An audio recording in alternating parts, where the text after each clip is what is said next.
The UN inspectors set off this morning and almost immediately came under sniper fire. It seems somebody didn't want them to do their job.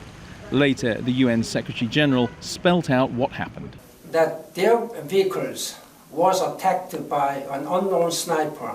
But despite such very dangerous circumstances, our team returned to Damascus and replaced their cars to carry on their investigation.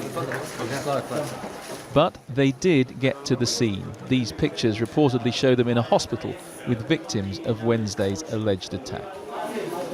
No one knows for sure what happened last week in this Damascus suburb, but the American, French and British governments seem convinced this was a chemical weapons attack by the Syrian regime. And those governments now seem ready to contemplate military action without the formal backing of the United Nations. So is it possible to act on chemical weapons? Is it possible to respond to chemical weapons without complete unity on the UN Security Council? I would argue yes, it is. Otherwise, of course, it might be impossible to respond to such outrages, to such crimes. David Cameron has cut short his holiday and will soon be back in Downing Street, talking to allies about possible action.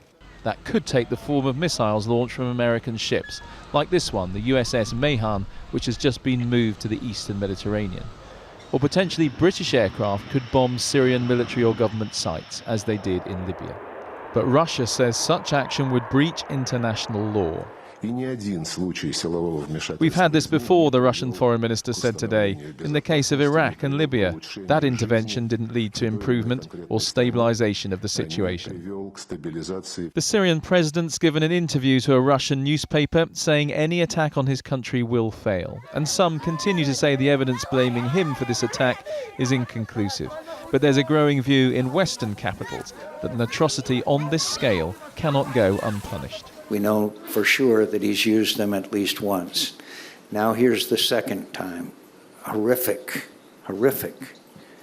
And if the United States stands by and doesn't take very serious action, not just launching some cruise missiles, then again, our credibility in the world is diminished even more, if there's any left. Tonight, the inspectors return to their hotel. A definite conclusion from them will take time. It's not clear everyone is prepared to wait.